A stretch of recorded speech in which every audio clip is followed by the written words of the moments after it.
An all new trade targets board to really kick off trade deadline season as we will begin the 2 month run to the March 7th deadline. And Frank, before I get into the specific names on your list, can I throw you the sort of general question of what's your sense on the market here? Is it trending towards a buyer's market, a seller's market? Where do you come out on that? I think it's slightly early to make that determination only because I think that there's still so many teams that are trying to crystallize exactly where they are and how they feel about themselves. Like, think about the Montreal Canadiens, who have been a pretty hot topic on our show the last couple of days based on their run 8-2 in their last 10. Well, if they're a playoff team or close to it, are they really going to be stripping off pieces just because? Probably not. So I hate that sort of hedge of buyer or seller, but I think with how mushy both conferences are, once you get past the sixth seed in each conference, it's kind of wide open. Like, if you were to tell me right now today that any team is out of the Eastern Conference playoff race, I'd say you're lying. Yeah, and like, listen, I'm looking at the standings right now. The gap between Tampa Bay at wild card one and let's go all the way to the bottom of the conference in Buffalo. That gap is 7 points. That's absolutely insane for 10 teams to have a 7 point gap between them. So I think that's a great point. And the But Sabres are let's wholly capable of making up 7 points. They just are.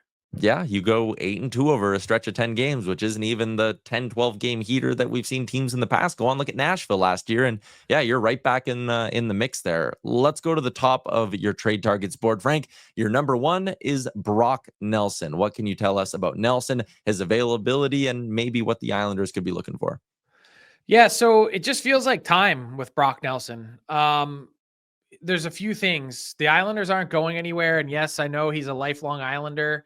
But the center position is at such a scarcity. There's a big reason why there's two centers right at the top of this list. There's way more teams looking for centers than there are centers available. And so Nelson to me stands out as the sort of premier deadline rental addition at the center position. Um, he's someone that is, yes, having a down year. He's on track for his lowest production since 2017-18. But to me, he's someone that has high end potential. And when you look at the list of teams that would be interested, the team that really stands out is Minnesota. It's his home state, War Road, Minnesota product. And also, yes, it kind of felt like Team USA with Bill Guerin as their GM went out of his way to select Brock Nelson for a Four Nations face-off. That I think that, if anything, just confirms his interest, I would say, in Brock Nelson. Hey, and that's fair. The fit would make a ton of sense. Minnesota could obviously use some scoring help. Really, Frank, when you look at your top three there, all three of those forwards kind of scratch different itches, though, don't they? Yanni Gord at number two would be your sort of stereotypical bottom six gritty playoff guy. Taylor Hall for a team who maybe doesn't want to spend Brock Nelson price and wants some scoring help. Like, all three of them fit different niches. Yeah, they do. And I think maybe one common thread with all of them is they've all kind of slowed down a little bit in the last few years, that their production has waned. But the interesting part when you're looking at three guys that are pending UFAs is you don't necessarily need them for the next 5 years. You just want 5 really good weeks out of them when it comes to playoff time. And so that's really kind of when you look at the high end nature of Taylor Hall or the quintessential third line centerpiece that's Yanni Gord. Like, I think, the idea to rejuvenate and give these three guys a shot in the arm probably should stand out. Yeah. Brock Nelson, by the way, does have a teammate on your trade targets board, that being JG Pajot, who comes in a little bit lower down, but they Two are not. teammates. Kyle Palmieri's on there as well.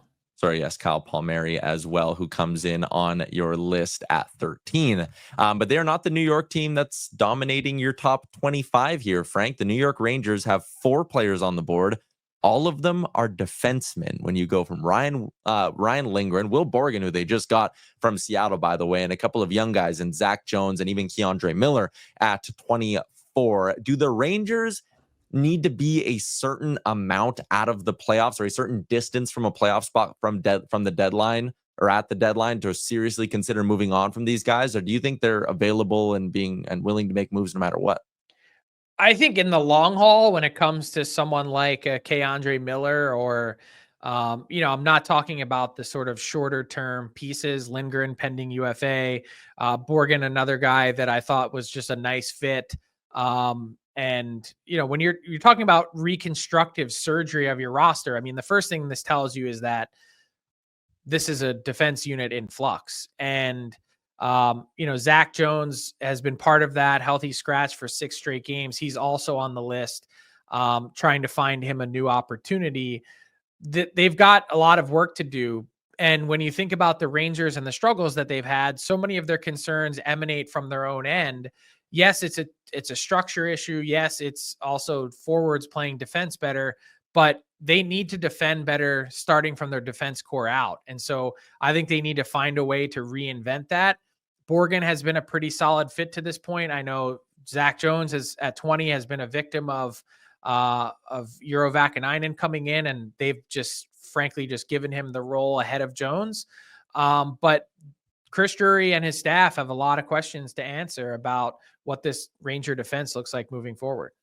You mentioned just how mushy it is kind of in both conferences, and there might be some teams who maybe didn't fully believe that this year was a playoff year, but have found themselves square in the mix, Frank. And that brings me to some of the young guys in your top 10 who have either term or, in the case of a Bowen Byram, team control, who is a pending RFA. You have Byram at 7, you have Farabee at 6, you have Cousins at 5. With how many of the, and I hope this makes sense, but with how many of these mushy teams there are who are like, okay, we don't want to sell, maybe we want to add, but we're not cup contenders. Could that drive up the price of these young players with control?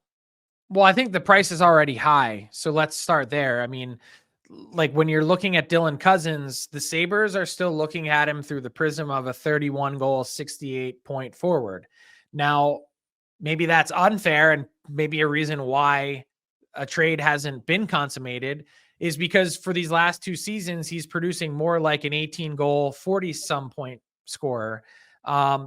That's really what he's been trending towards. And so the big question is, which one is the real Dylan Cousins? Was that one statistical outlier season or the 68 point year, or is this what we can expect from him moving forward? And if so, you have to readjust your expectations, but you can't readjust the contract, which has 5 years left at $7.1 million per year. The Sabres have received, in my belief, more interest in Dylan Cousins than just about anyone on their roster, but they've been getting calls on everyone.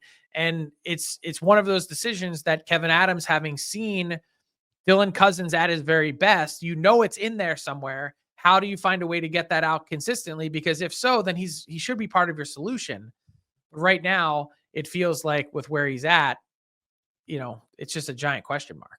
Yeah, it really is almost a bit of a catch-22 where it's like, okay, you're not going to get the value you want for Dylan Cousins if he's not playing his best hockey. But if he starts playing his best hockey and he's so young, you suddenly go, well, why would we trade this guy? He's playing so well. It's an interesting spot.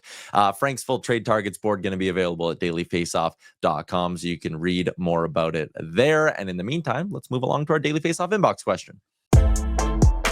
What's up, hockey fans? If you enjoyed that video, then you need to be hitting the subscribe button right here at Daily Faceoff. Exclusive interviews and analysis from our hockey insider Frank Seravalli, fantasy updates from Brock Sagan, and a daily live show at noon Eastern, Monday through Friday. You don't want to miss any of the fantastic content, so hit that subscribe button.